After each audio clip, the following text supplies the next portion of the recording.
Chapter 2. Catching Feelings.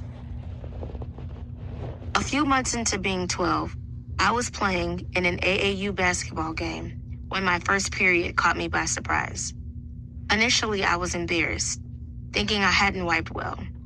But when Mom picked me up and we made what I thought would be a pit stop at Granny's house, Granny stepped in like she had been waiting her whole life for this. "Do you have cramps, Reshona?" Mom seemed caught off guard by my news and at a loss about what to do. Granny left the room and walked into the bathroom. "I don't think so." I wasn't sure what cramps felt like. I mean, it felt like, I don't know, a little weird feeling. And then I thought I had an accident. It felt like I couldn't help it. I hunched my shoulders. "Well, praise be." Granny's voice returned to the room before her body did. She was holding a value-sized bottle of Massengill feminine wash. "Now that you're a little lady, Reshona, you have to keep yourself very fresh and clean." She shook the Massengill in her hand. "Valerie, the child needs some pads. Go into that hall closet where I keep my extra supplies and things, and grab me a maxi pad and a pair of dark blue or red panties. Not white." Mom's face was stamped with surprise. "I didn't think you needed pads anymore, Ma. I've got daughters, nieces, and now granddaughters who might need them." She nodded and smiled at me. "Things happen, Valerie. Can you please just get the panties and 4 pads so she can put one in her school backpack and have 2 for tonight?" Granny shook her head. Mom disappeared into the back of the house. Granny chatted about the miracle of being able to bring forth new life. I squinted because I didn't get it, and because I felt another one of those weird feelings deep inside below my belly button. I had never thought much about there being anything else inside of me other than my bladder, but I knew this wasn't urine, even though I was wetting myself. And now Granny had her arms on my shoulders, rocking herself and me, her smile full of awe for the wonders of God. My face must have been full of confusion when my mom returned, 4 thick maxi pads flapping in her hands. "She means that you can get pregnant, Reshona, that your body is able to, because you got your period." Mom's face was pressed into a light frown. I answered her frown with my own. That was something light years from my mind. Judging from my mom's face, that made 2 of us. "Yes, Reshona, once God blesses you with a good God-fearing man to be your husband and your family's provider, then you'll surely be blessed to have babies," Granny smiled. "But until that happy day, let's get you cleaned up." Granny led me to her bathroom, closed the door, and waited. I had been using the bathroom by myself for years, so I waited too. "Reshona, I forgot to tell Valerie to get you a washcloth. Go get one, please. Not white.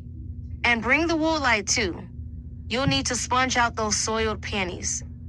Granny shooed me away with her hand and sat on the edge of the bathtub. I started running, but feeling another weird feeling. I slowed down. I didn't know what I'd find in my underwear, and the idea that Granny was going to find out when I did made me hot with embarrassment. Returning to the bathroom with a washcloth and wool light in hand, I found Granny humming a hymn. "Don't be nervous, baby. I went through this with each of my 3 daughters. It's something that happens to all girls at some point. And today is your day. Now let's get out of those clothes so you can take a shower." When Granny saw me hesitate at her instruction, she turned to give me privacy until I was behind her frosted shower curtain. I wondered how much she could see of me, but she acted like it was normal for her to be in the bathroom with me as I stood naked in the shower. Granny coached me through how to clean myself from top to bottom, giving me an especially detailed play-by-play on how to manage your vaginal hygiene. When it was time to get out, she held out a bath towel, and I was only too happy to wrap myself in it. "Now you're gonna hand wash these in a moment." She motioned toward my soiled underwear, staring at me from the bathroom sink which was not where I had left him. I was embarrassed all over again. Step into your clean panties, Reshona, and pull them up to your knees. I readjusted my towel so it wouldn't fall. My grandma used to call them step-ins, since you step into them. Granny chuckled at the memory. Okay, good, Reshona. Now watch what I do. She pulled a long strip off the underside of the pad that I hadn't even realized was there. Now be careful to hold the pad by the sides to keep it clean. You don't want any dirt getting inside of you. I had just taken a shower and washed myself according to Granny's step-by-step instructions, so I couldn't imagine I had any dirt on my hands. I thought about all the times I had run in from playing basketball or football, and quickly washed my hands before going to the bathroom without giving a thought to the dirt and sweat on my skin before wiping myself. Had I been contaminating myself without even realizing it? I didn't want to ask Granny. I feared that her answer would be yes, and that she'd have lots more instruction on how to use the bathroom. Okay, I took the pad from her, taking care to hold it as she was. Now press it into your underwear so it sticks, Reshona. I was holding my bath towel with my left hand and the pad with my right. I didn't have an extra hand to press the pad into my panties. I clamped my left underarm tight up against my body and let go of the towel with my hand. My hands fumbling with the pad, I felt my towel slipping off my body. I froze. It's okay, baby. I kept trying to protect my modesty. Okay, Reshona, let me just keep that up for you. Granny held up my towel, and I pressed the pad into my panties. She didn't say anything when my fingers touched the center of it by mistake, though I heard her make a small gasp. Okay, good. Now scoot your panties all the way up. I did. Granny handed my falling towel back to me and turned her back. She was studying my soiled panties in the sink. I had forgotten about those. Did she really expect me to wash them and hold my towel up too? Would you like a robe to wear, Reshona? Yes, please. Valerie, please grab this child my extra robe, the terry cloth one. That's on the hook on the door of my second closet. It might be under a few things. Just look for it. When Mom returned with the robe, I put it on over the towel, tying it tight. Granny completed my tutorial with my mom standing in the doorway of the bathroom. I couldn't understand why she needed to be there too, but since Granny had talked me through my shower, I decided to leave that question alone. From that point on, I knew exactly what to do, and thankfully I was trusted to manage it on my own. My mom even bought me my own box of pads. I just had to let her know when I needed more. I didn't learn about the existence of tampons for several more years. I felt different, more feminine somehow. I started to notice how girls at school dressed and wore their hair, so I could take pointers on how to represent myself as the adolescent girl I now knew myself to be. These experiences quickly found their place in my Future Woman toolkit, right alongside the suggestive 90s lyrics penned by my godfather and his contemporaries, and Unsparkle's equally spicy stories of her romantic adventures. Unsparkle had already shared with me that she had been intimate with Robert. I was 13 years old when she asked if he had gotten me something for Christmas. Though I had been enjoying the perks of being Robert's goddaughter, playing basketball on reserved courts, dining at Cheesecake Factory, for no reason at all, and especially hanging with him at the studio, I hadn't thought much about the fact that he didn't get me a present until Unsparkle asked. No, I answered, my voice flat. Oh, Unsparkle's voice was nonchalant. She looked down at her arm and slipped on a chunky silver bracelet with a big G on it. Then she ran her finger along the G. I watched as her finger traced the letter over and over. Did he get you something? I asked. I hadn't cared 1 second before, and a part of me still didn't. But now, a part of me did.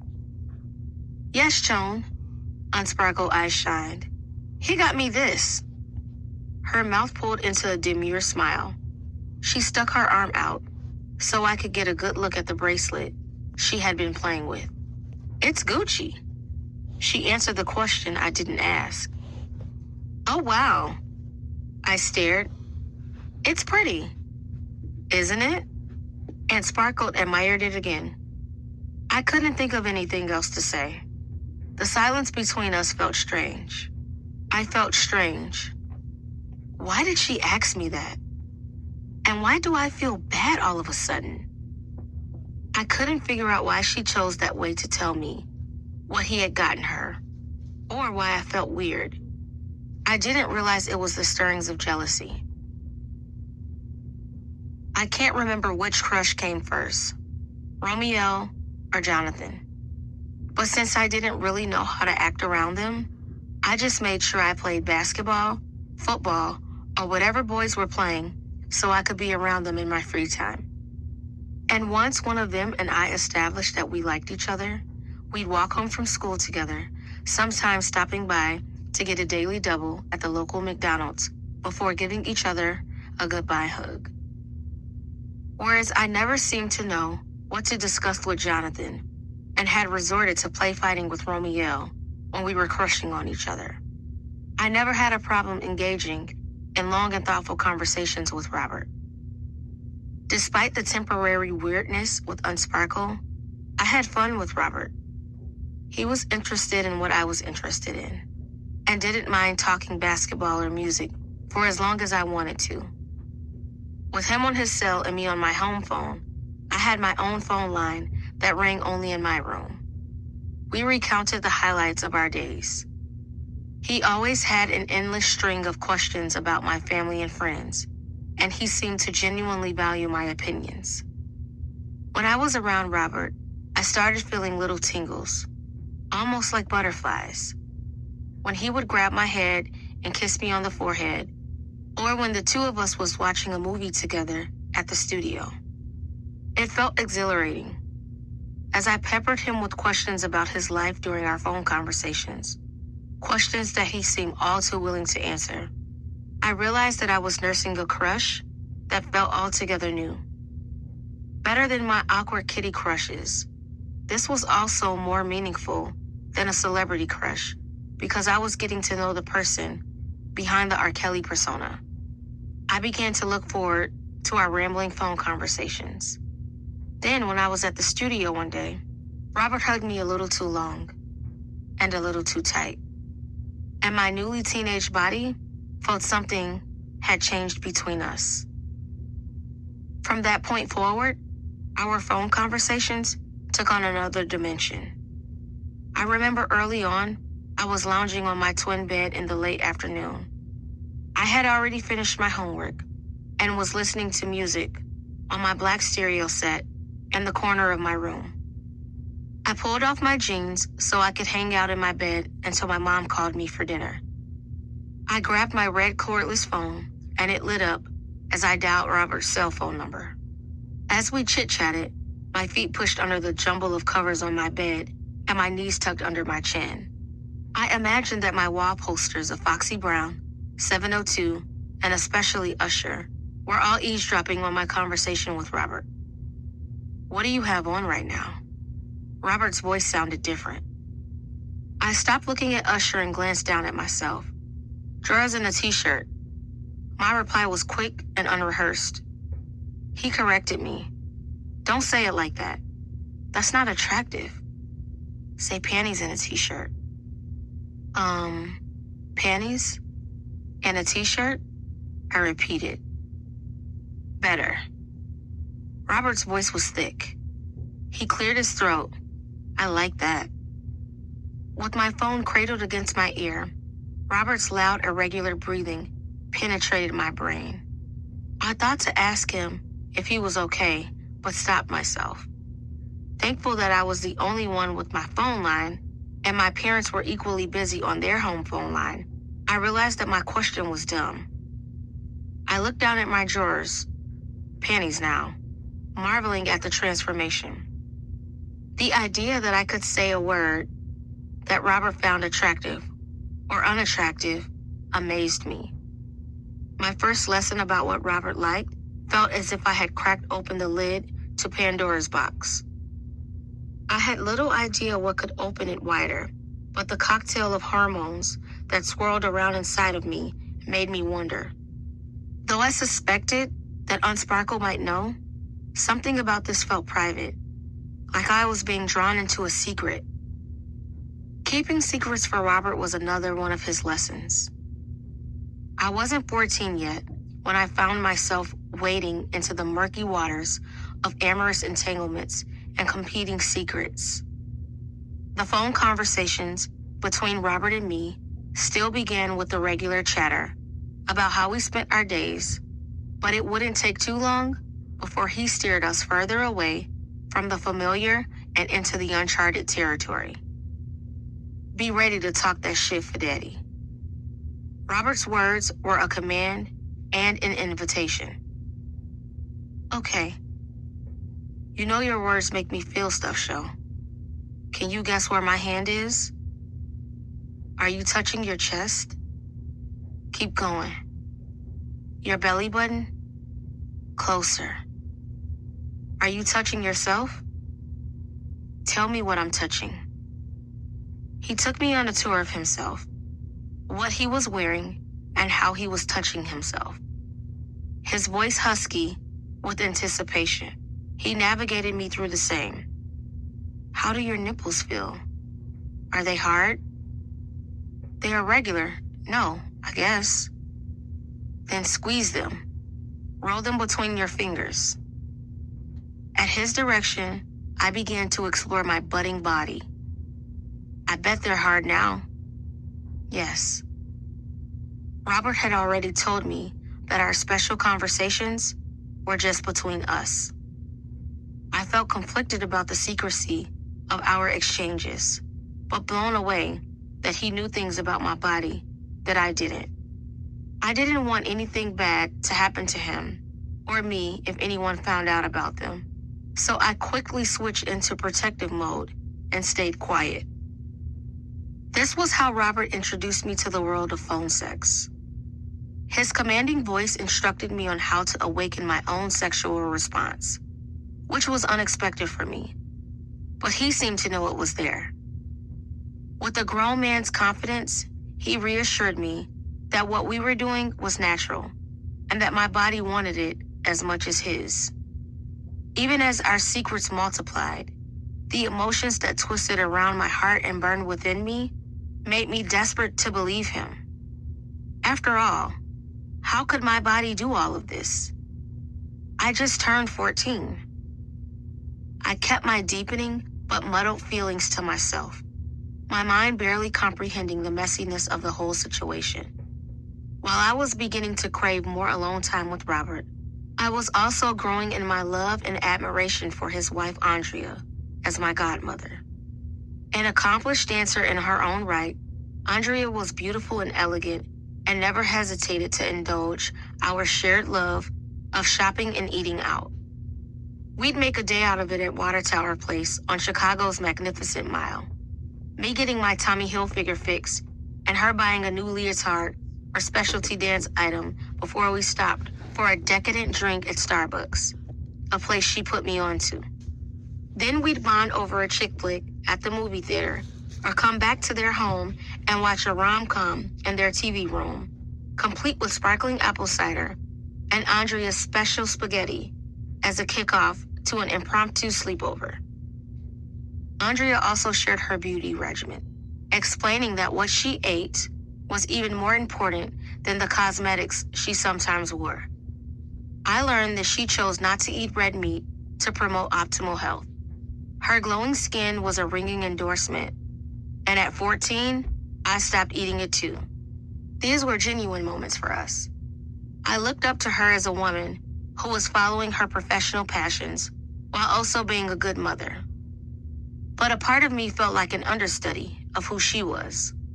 I watched how she maneuvered with Robert and seemed to accept his lifestyle, wondering how I would feel if I ever got top billing in Robert's life. Unsparkle wasn't a safe confidant for my questions because of her own entanglement with Robert.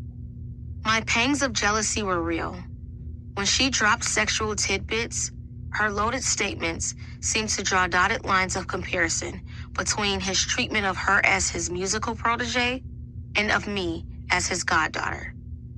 I knew each of our official relationships had an unspoken counterpart, which for Robert included being a married man.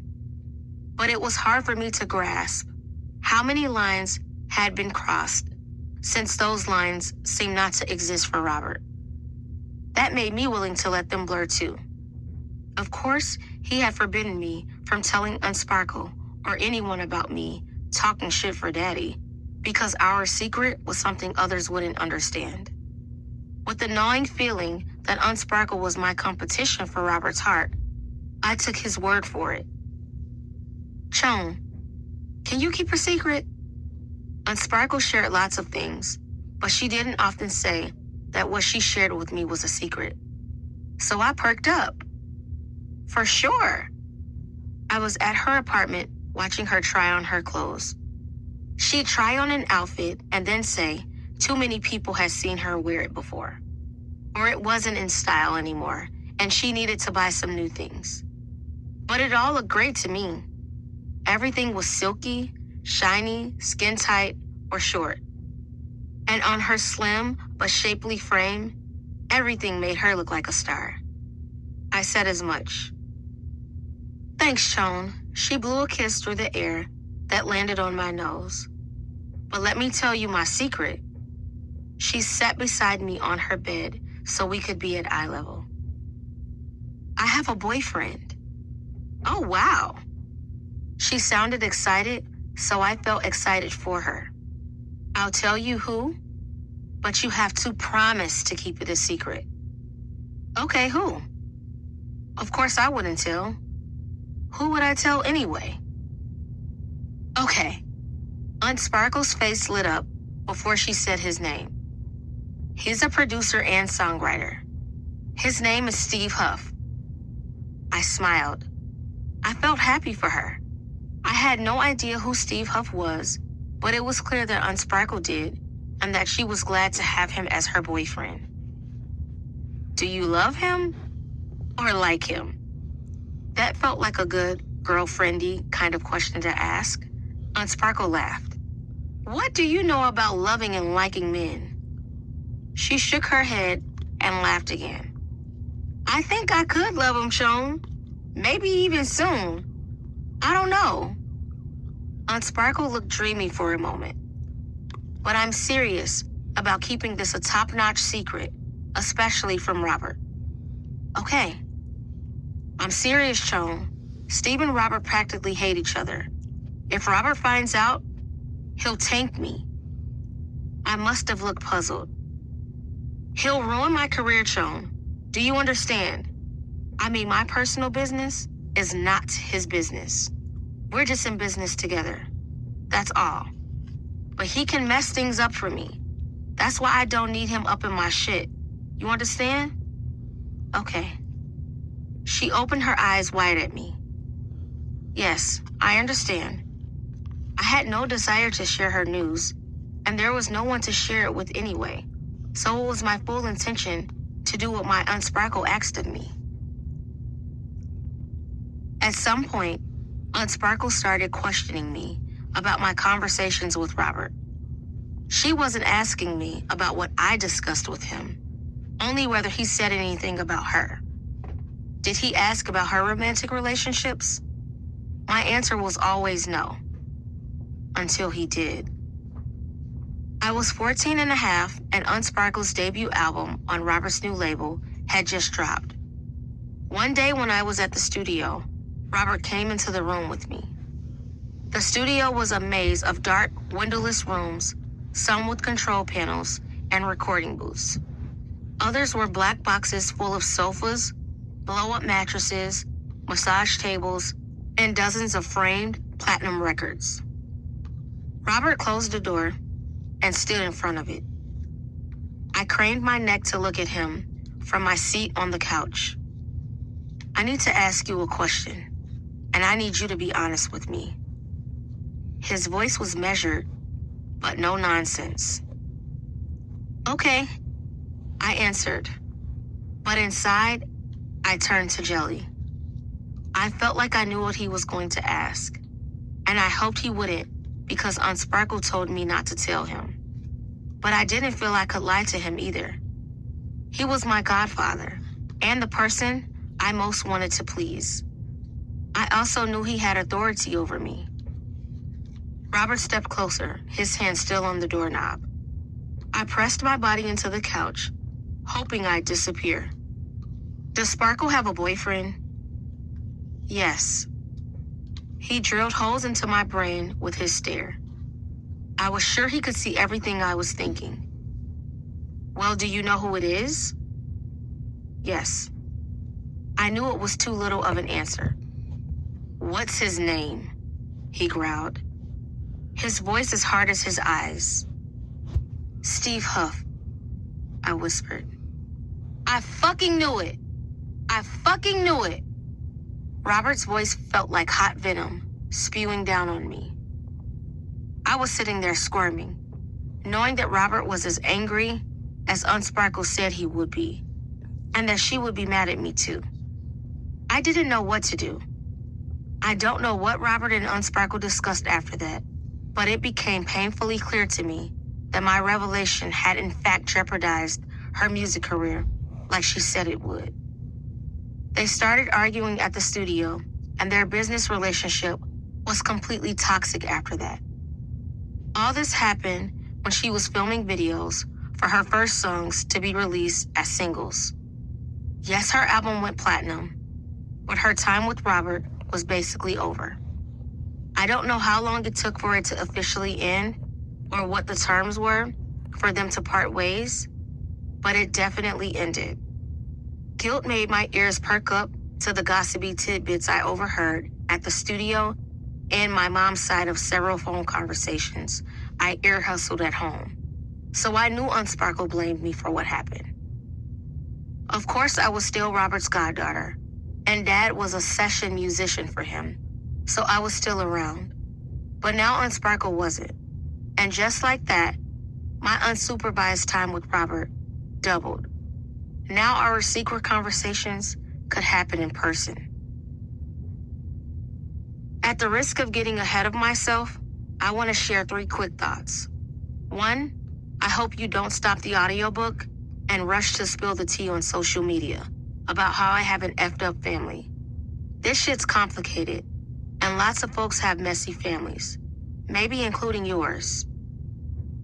2, I am a mother, a daughter, a sister, a niece, a coworker, and a Black woman in America, trying to be whole.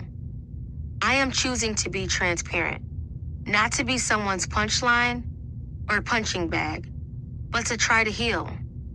We've all got to heal from one thing or another. Maybe there's something in my story that will help you. 3, and this is big. I don't hate Unsparkle. I love her. She was and still is a talented and beautiful woman. I appreciate that she always saw my gifts and talents and wanted me to soar in the music industry. Those good intentions notwithstanding, not every choice was good. And sometimes she, like many, may not have been clear about her intentions. I also know that the crap that happened between Sparkle and Robert wasn't my fault. I was a child entrusted with information I shouldn't have been given. I'll elaborate further later. Hindsight is 20/20, but we live going forward, not backward. So, left to my own devices, I was about to jump from a frying pan into a fire.